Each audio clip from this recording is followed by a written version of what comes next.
Elias was a child of the digital age, his playground the glowing screens and intricate logic of computers. From the moment he could grasp a mouse, his fingers danced across keyboards, deciphering code like a second language.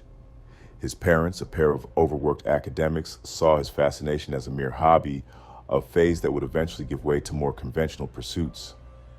They couldn't have been more wrong. Elias didn't just play with technology, he understood it, intuitively grasping its underpinnings and its hidden potentials. As he transitioned into adulthood, his innate curiosity led him down paths less traveled. The internet for Elias was not just a conduit for information and connection. It was a vast, untamed wilderness, and the dark web was its most alluring, forbidden frontier. It was there, amidst the encrypted forums and shadowy marketplaces, that he discovered a new world of possibility. He stumbled upon a hidden nexus, a clandestine community of digital artisans and architects, all offering their skills for a price. Among the classified ads and encrypted messages, he found something that resonated deep within him. Opportunities. Opportunities to build, to create, and most importantly, to take. The allure of power was intoxicating. The dark web offered not just knowledge, but a pathway to influence, a means to bend the digital world to his will. Elias, armed with his prodigious talent and a growing hunger for more, began his ascent. He started small, honing his skills on less consequential targets, testing his mettle against firewalls and intrusion detection systems. Each successful breach, each stolen byte of data, fueled his confidence, pushing him further into the abyss of black hat hacking. He shed his former identity, the quiet, unassuming tech enthusiast, and embraced the persona of Cypher, a ghost in the machine, a legend whispered in hushed tones across the digital underworld. His reputation grew, and soon, he wasn't alone. He found kindred spirits, a motley crew of hackers, each with their own unique set of skills and a shared disdain for the established order. There was Anya, the social engineering maestro, capable of charming the secrets out of any unsuspecting target. Kai, a master of obfuscation, who could make their digital footprints vanish like smoke. And then there was the enigmatic Reaper, a silent force whose brute force attacks were legendary. Together they formed an unbreakable unit, a digital syndicate ready to execute their most audacious plan yet. Their target, the very arteries of modern commerce. They devised a multi-pronged assault on the world's leading money transfer applications. Cash App, Bitcoin exchanges, Apple Pay. These were not just platforms. They were digital vaults brimming with the wealth of millions. Their plan was intricate, a symphony of code and deception. Anya would orchestrate phishing campaigns, luring unsuspecting users into divulging their credentials. Kai would craft sophisticated malware to bypass security protocols, creating backdoors into the systems. Elias, as Cypher, would be the conductor, orchestrating the data transfers, siphoning funds from compromised accounts and rerouting them into a complex web of untraceable digital wallets.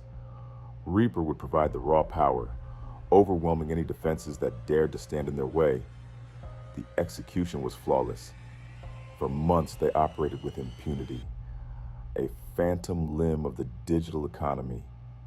They moved with lightning speed, their operations executed in fractions of a second, leaving behind only bewildered users and empty digital ledgers. The money flowed in, a torrent of illicit gains. Hundreds of millions of dollars were rerouted, laundered, and dispersed, enriching the syndicate beyond their wildest dreams. Elias, once a humble admirer of technology, was now a master of his darker arts, living a life of unimaginable luxury, a king in his own digital domain. He reveled in the power, the thrill of the chase, the sheer audacity of their success. He was untouchable, a digital deity. But the dark web, for all its anonymity, has its own form of justice. The sheer scale of their operation The unprecedented level of financial disruption had not gone unnoticed. The digital shadows, once their sanctuary, began to shrink. Whispers of a new, highly sophisticated hacking collective reached the ears of the nascent dark web police forces, a specialized unit tasked with hunting down cybercriminals. They were relentless, their algorithms and human agents working in tandem, piecing together the fragmented clues left behind by even the most skilled hackers. The net began to tighten. The syndicate's carefully constructed network of proxies and encrypted communication channels started to show cracks. A single misstep, a fleeting moment of overconfidence, was all it took. The authorities, armed with new intelligence, zeroed in.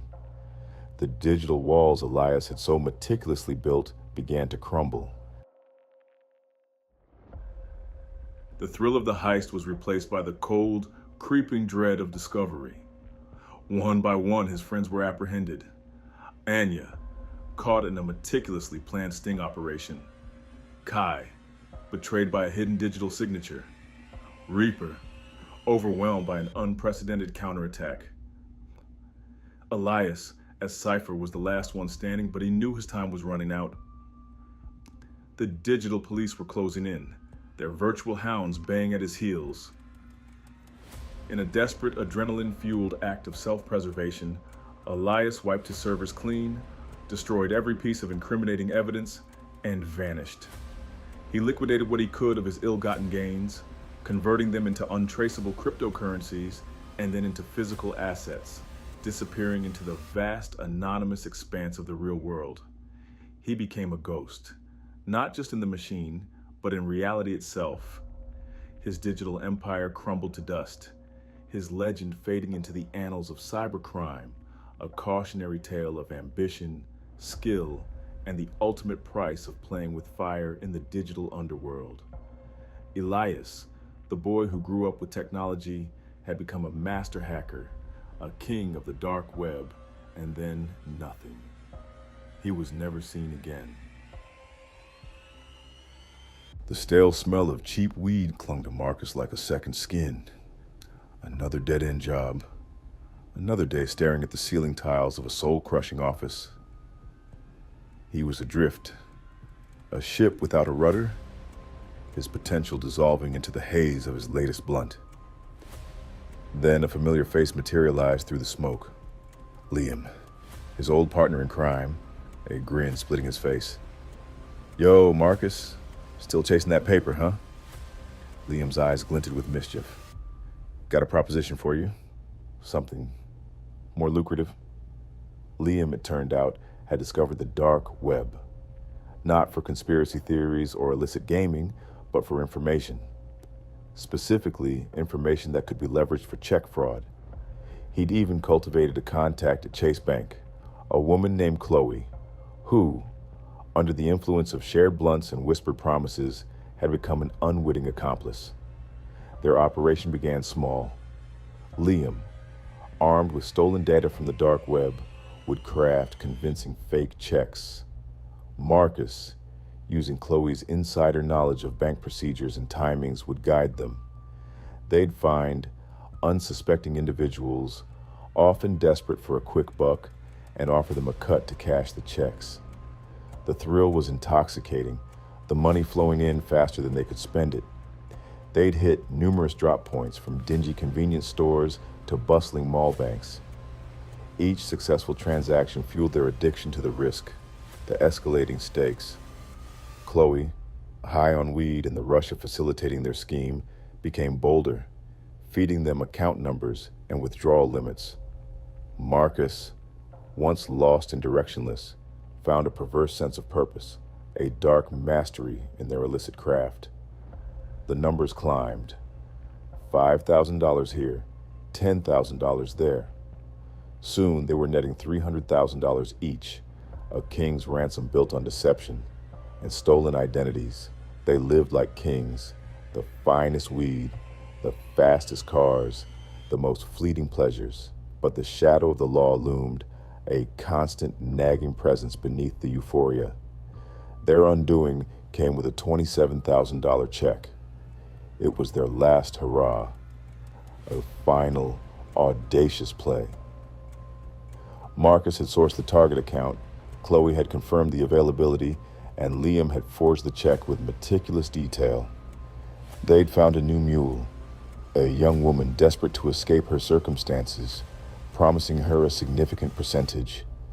She walked into the bank, the check clutched in her trembling hand. It was supposed to be a quick in and out, but something was different. A nervous teller, a watchful manager, a gut feeling that screamed danger. The alarm was tripped. The police were called. Marcus and Liam watched from a distance, their hearts pounding. They saw the flashing lights, the uniformed officers surrounding the bank. They saw the young woman, her face a mask of terror, being led away in handcuffs. Panic seized them. The dream had shattered, replaced by the stark reality of their actions. They scattered, disappearing into the labyrinthine anonymity of the city. Marcus, the man who had once been lost, was now truly gone. He vanished without a trace, a phantom swallowed by the shadows, his ill-gotten gains, and his fleeting notoriety dissolving into the endless night.